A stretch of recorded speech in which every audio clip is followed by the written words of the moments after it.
All right, all right, all right. This is Nexxlegacy Radio. Charles, I am Brandon Madison of Next Legacy here with one of my homeboys.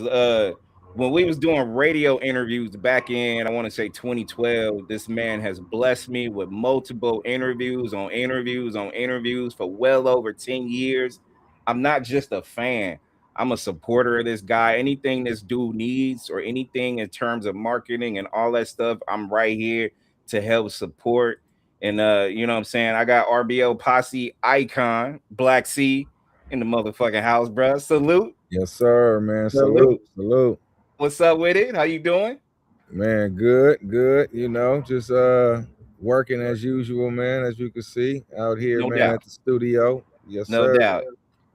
Hey man, and I appreciate you taking the time out to you know what I'm saying, tap in with my audience and your audience and shit like that. So before I even ask you a couple of questions, man, I just again I said at the start and I'm gonna say it publicly, man. You came into my radio world like over 10 years, bro. And as Hmm. my shit's grown, I you know the immediate tap in, hey, what do you need? What can I do? Like you've always been there, bro. So I want to For say sure. when it comes to that. You're not just a guy I've grew up listening to. You've also been a guy that's my brother and I support. So I just want to thank you for you know what I'm saying, giving me your energy for a long ass time, bro. Man, appreciate it, man. Anytime, man. Like I always say, you know what I mean? You just never know, man. Like I say, I do it all, big or small. It don't even matter, man, because you never know who gonna rise to the top. So, I try to treat everybody with love on my way up. And on your way down, hopefully they'll pick you back up. You know what I mean? Indeed, Yes, indeed, sir. indeed. So what's up with you overall, man? Like you know, I know we kind of talked just a little second ago about something new that's coming. So, you know, what's something new coming from my RBL guy? Man, right now, as we said before, as we spoke earlier, we on tour. We running around doing this 2026 tour, so that's dope. This weekend we'll be in Salinas for the Street Low Car Show. With was it a Miss the guy Magic, and we also got a single dropping next. Well, I got a single dropping next week, man. We shout out to the girl Silky Fine, man. We brought back that Romeo and Juliet. So man, we got a nice one dropping next week, man. So I think the females gonna like this one. I'm trying to tap back into that female fan base that we lost over the years. So yeah, we start going a little too thuggish, and yeah, we lost a lot of female fans, man. So yeah, I'm trying to tap back into that ever since I got out with nephew Larry June. Yep. I'm trying to bring them back, so I'm trying to reel them in. What do you mean you lost a little son with the thug shit? I thought it was always some stuff out there for the ladies that was You know, always part of the either B side or something like that, bro. Now, really, with the RBL stuff, man, I think with Mr. C, he was more like the ladies, man. I Yeah, was more yeah. like the streets, the hard part, and he was more like the little Casanova. He was a sex symbol, pretty much. And our songs, even though they was gangster, they was like party gangster. So the Yeah, females yeah. really loved. We had "Remind Me" songs like that on there. So we had dedicated to a bitch or a hoe. Certain songs that we had that was kind of female friendly that they liked.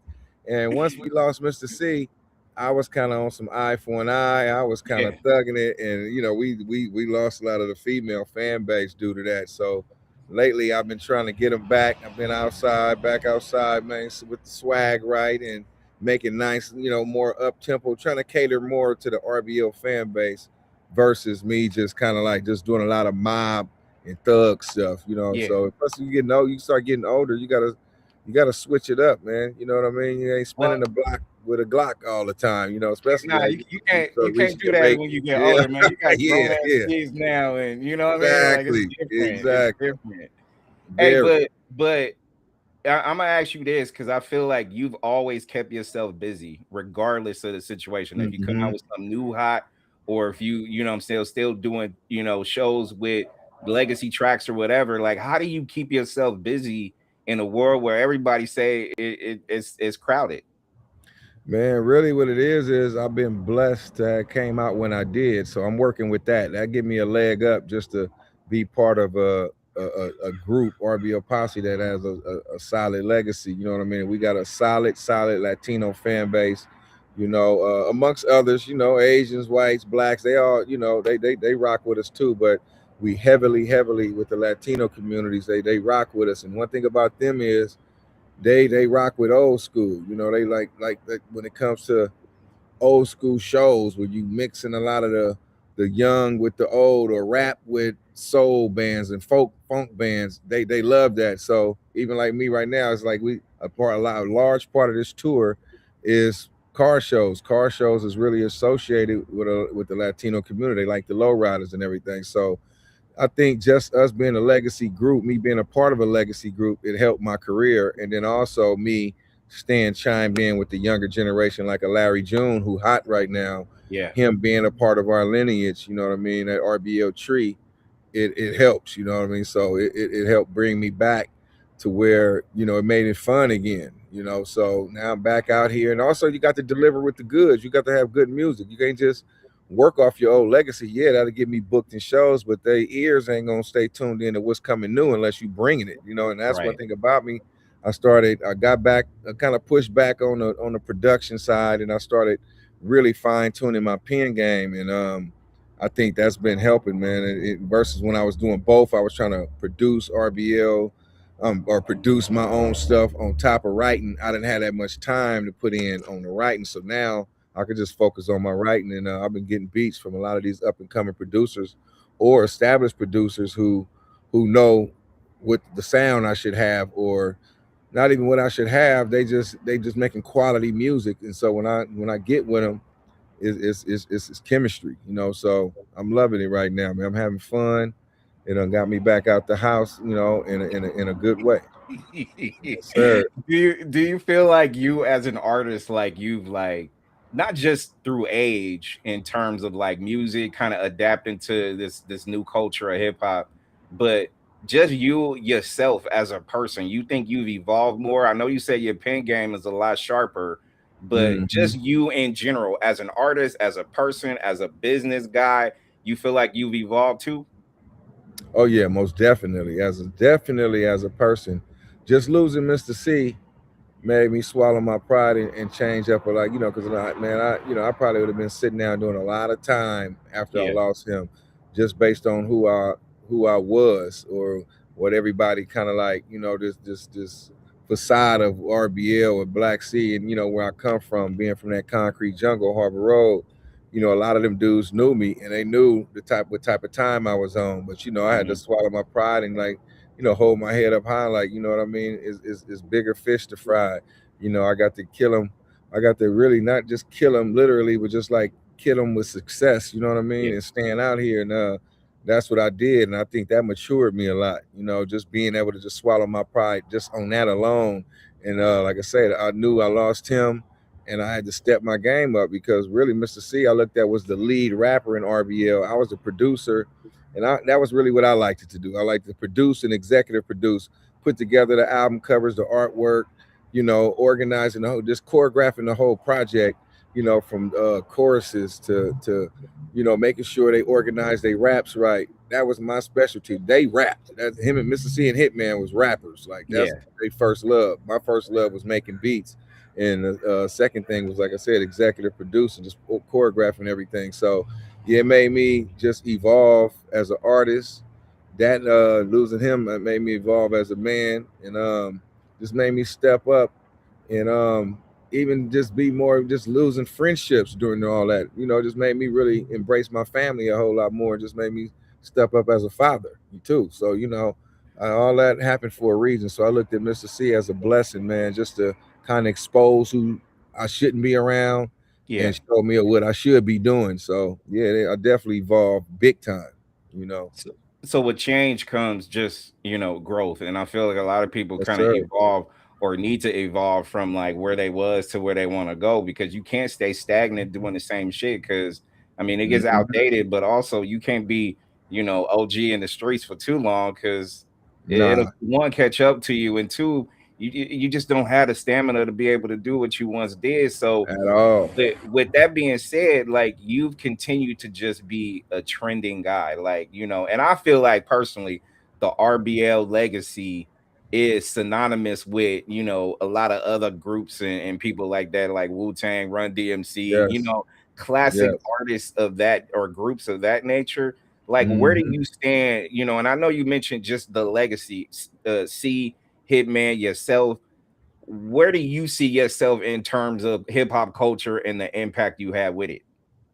I feel like as far as especially when it comes to like Bay Area, um, by way of the West Coast, all that, I feel like we done made our stamp. You know, not so much in the overall rap, because when they get to talking about groups, when it comes to just overall hip hop, when you with the blending East, West, Midwest, West Coast, all that, you know, we kind of get lost in the shuffle a little bit.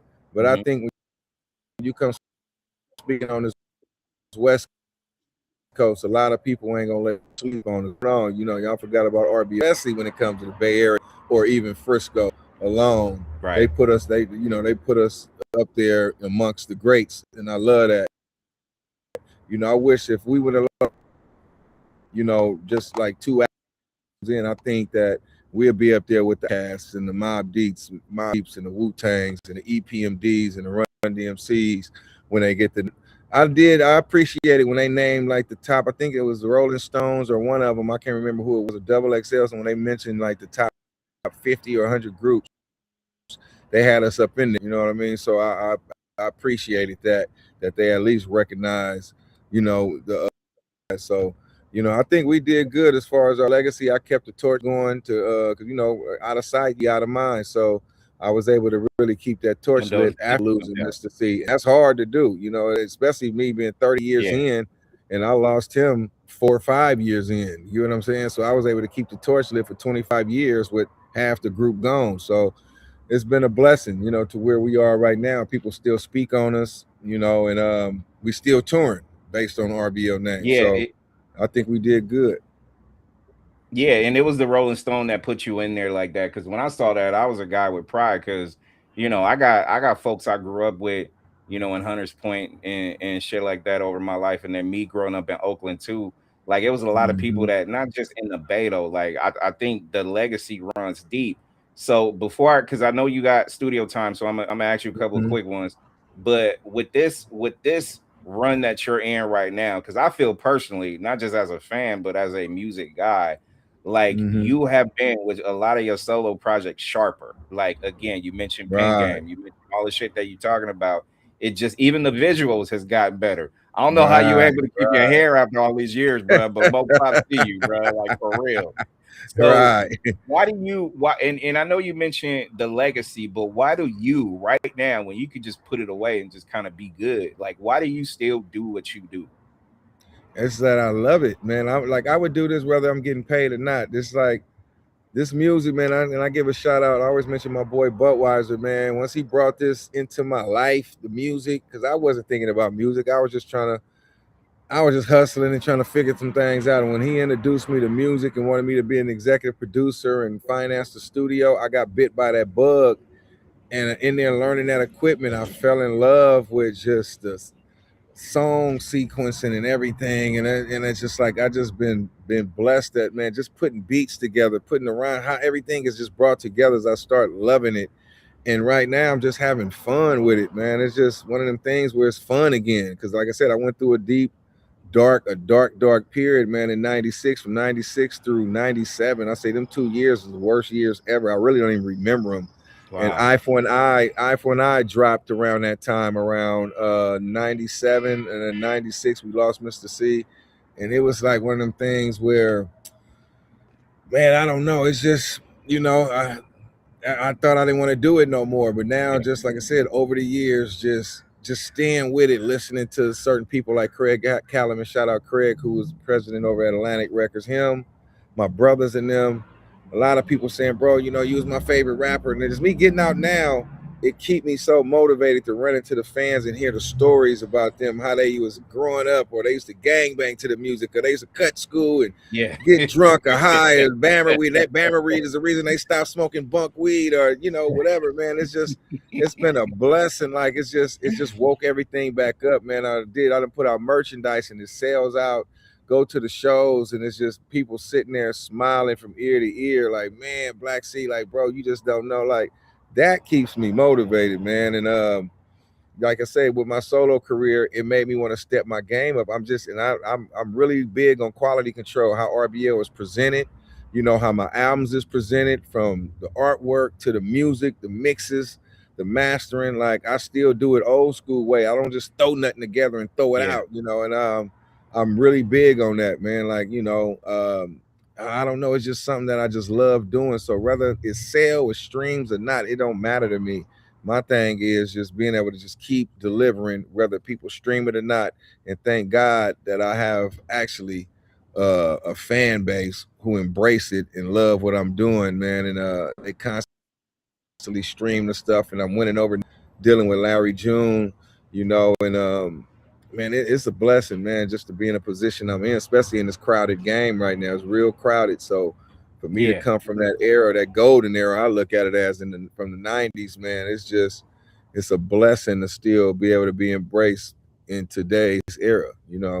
Man, I've always been proud of you, man. Like I said, man, you took a chance 10 years ago on a, unknown Yes, radio sir. station.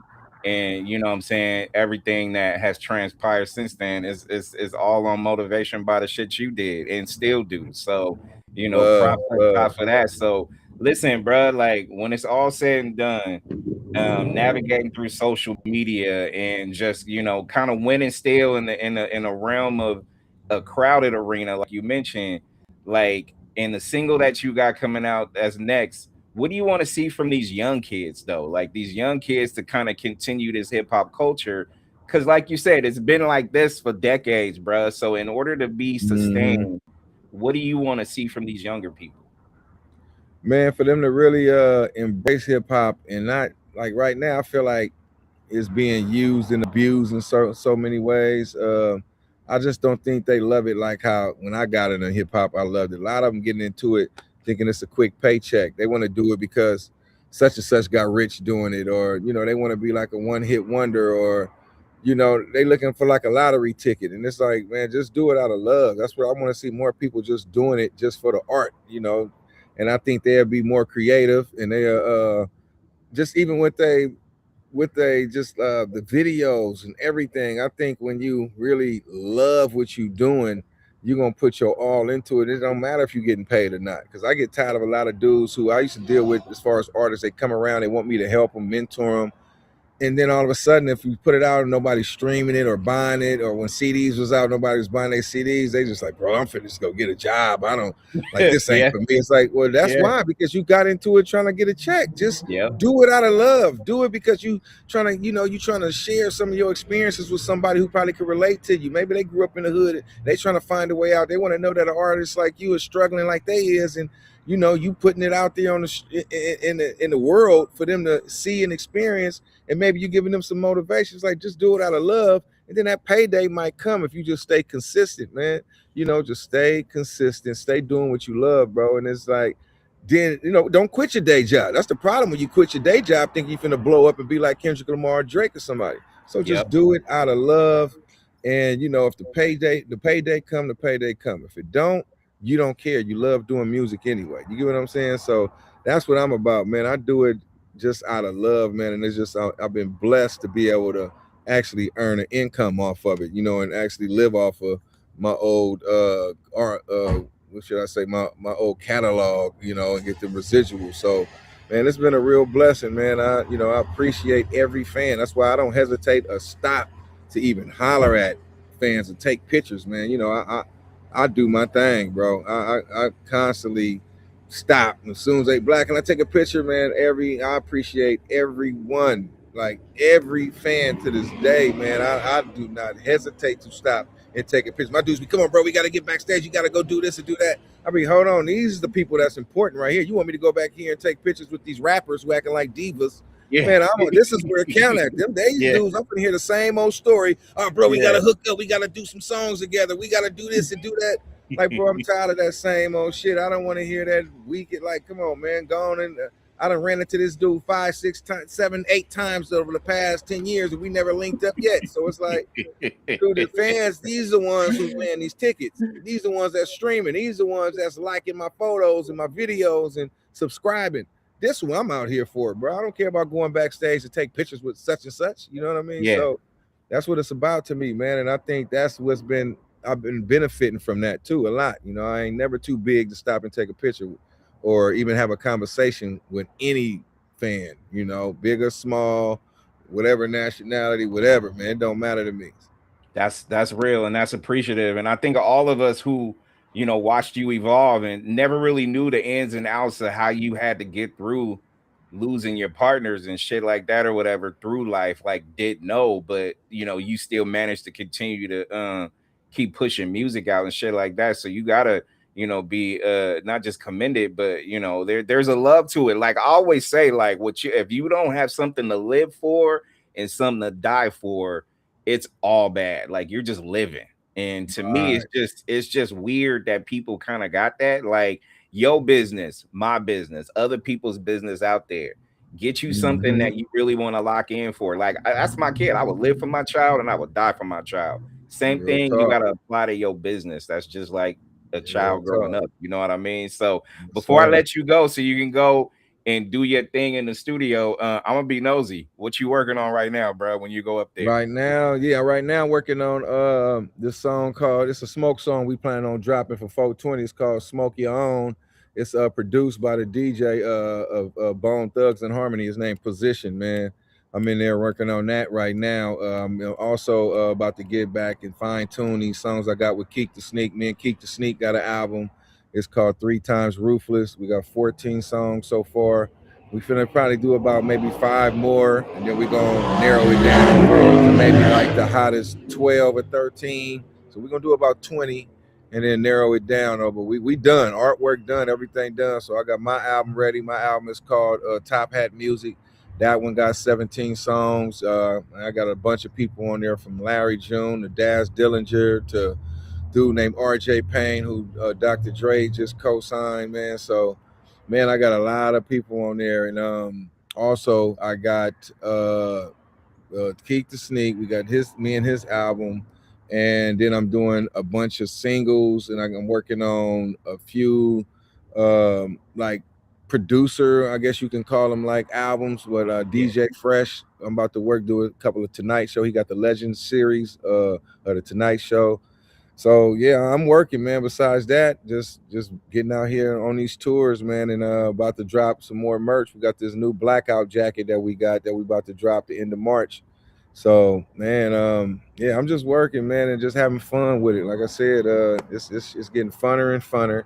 I don't see me stopping no time soon, man. As long as I'm breathing, I'm gonna be here at these labs, man, knocking this work out. Just working. You over there shrugging like it's no big deal, but it's massive to motherfuckers like me and your Yeah. basic people. It's no big deal, man. I'm just doing this. It's all good. But Yeah, I mean, I'm having fun with it, so I love doing it. There's no pressure with me, man. Like, like I think it would be more pressure if I was a youngster trying to come up because you got to yeah, hit all these platforms and freestyle, sit on all these radios, and that just ain't me. I'm more my thing is in the studio. I'm not really with all the drop the mics and freestyle and going to Sway's Universe and got to sit on there and write. Like that just ain't me. I'm more in the studio concentrating on trying to make a dope song, put together a nice collective of music and putting together the artwork, the whole package, and that's my thing, But the youngsters coming up now who trying to be heard, you got to really show your skills, man. You got to really go in there and damn near battle rap at every radio station. You know yeah. what I mean? Damn So near, it's damn near. different. Hey, lastly, bruh, lastly, I know you mentioned your apparel and your gear and shit like that that's coming. So I'm gonna take you back from when you first started. Like as far as any gear that you could see when you first started in the 90s or whatnot, even Mhm, beforehand, that you could mhm. take right now in 2026, what would you black wear from back then to now? What would I wear from back then till now? I think a lot of it is coming back, like the Carhartt coats and the derbies and all that. Derbies, man, I just realized that shit is starting to resurface again, bro. Like, Yeah, all that's coming back. Like a lot of that is what I love.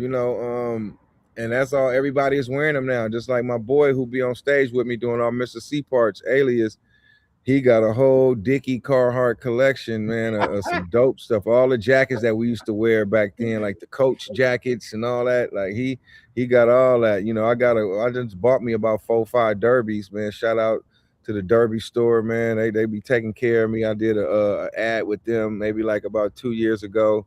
Did a whole little layout photo spread with them to promote the burgundy jacket, the burgundy derby jacket. So really, that's really all I would probably bring back. Everything else has done came back, like the all the Fila sweatsuits, the velour and all. Like all I, my closet is full of all that stuff, man. All that's back right now. So I can't even say I want it back because everything that I wanted to come back is back. You know, the Sergio So you Tacchini or Tacchini or whatever they want to pronounce it. All that's back. I got all that. So I don't know, the Kangos, everything, man. It's like our whole era's they've been remixed and brought back again, you Hey know. Black, hey Black. So you still got some old gear that you had back in them young days. You still got them in them closets somewhere, bro, or somewhere Well, back up? mainly all my RBL stuff. All right, Everything all I right, had from RBL over the year, all right. everything I wore, the stuff I had on the RBL first cover. I got that hat, I got my windbreaker jacket, all that stuff hanging up. I got every jacket from back in the 90s associated with RBL. Love it, All of it. love it. Yeah. Hey man, where can they find you on social media, bro? Man, at RBO Posse on IG, at Black C on IG, as far as on X, aka Twitter, the real or at RBO Posse, on YouTube at RBO Posse, man, and at Black C 415 on YouTube. And that's pretty much about it, man. But the main place to really get me in, if you want to have that direct access where I'm at all the time, is mainly IG. You know, we got our Okay. website, www.rboposse.com. You can go to the store on there, get all of our RBO gear, the No Bammer hats, jackets, RBO jackets, man, all of the Bluebird shirts and hats, the album shirts and hats, CDs. We got everything up on there. But yeah, if you really want access to me, I'm constantly on IG. That's where I live on IG. Even though I got the Facebooks, the X/Twitters, the real RBO Posse on TikTok. I barely be on there, but you know I got all that. But Instagram is where it's at for me. That's where the fans at. Hit up my guy, but also hit up the .com so you can be able to get that apparel and shit like that too. Yes, That's my sir. like keep that man working. If you see this Yes, man sir. working this hard, that means shit's kind of coming out pretty good. But I need y'all to keep investing. Go to the .com, go buy the shit, go support this man when he's out there doing shows, and just keep the legacy flowing. So, man, I want to thank you for just Yes, being sir. a solid dude, man, throughout, man. So you and I already had conversations on the side for years, and that'll never Hmm. change. Thanks for being one of my heroes in not just this business, but in the business of life too, bro. Yeah. Do your thing. Yes, sir. Appreciate it, man. All love, man. You already All right. know, man. Anytime. Come on, anytime. That's what it is, man. I appreciate it, man. Go knock out one of them hits, bro. Go do that Yeah, thing, man. man. Yeah, I'm Do about to that. go in there and do Go my do that. thing. Salute, baby. Much love. Much love, man. It's Yes, the sir. iconic Black Sea RBL icon, and I appreciate that dude. Like y'all don't know, like I went from a guy who watched this dude and his group on the box in the '90s to just really kind of like come into his own and shit like that, and just continue to do great things. So, I mean, my relationship with him is appreciative. Like I said, just being a guy who used to be a fan watching them dudes on the box, you know what I mean? And now it's just like that's the homie. So that makes me feel hella good just to be able to have a kind of relationship I have with him and to see that he's growing and doing all the things that he's doing to preserve the RBL name and his brand, right? So I appreciate that. I appreciate all you people out there.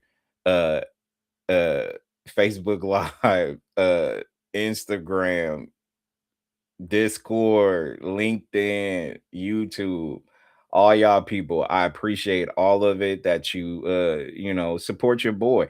Just tell people out there, just go see what Next Legacy has going on cuz you know what I'm saying? We turn it up though, like we really are. And if anybody hit up my Next Legacy on the Instagram, I just revealed a new logo look that y'all should probably go check out. So some of this that you see right now is going to be upgraded, and I think you're going to like it because I like it. So, hopefully y'all will like it. But until the next time, I appreciate all y'all for not just tapping in, but supporting. Subscribe, hit the notifications. Make sure you go ahead and just stay alert for all the things that I have going on. Content is always revolving every single day. So there's always stuff out there that people are kind of like, yo, I'm gonna tap in and I'm gonna do this, this, and this. But I appreciate all you people. Peace out until the next one. This is Charles Madison, Next Legacy in the motherfucking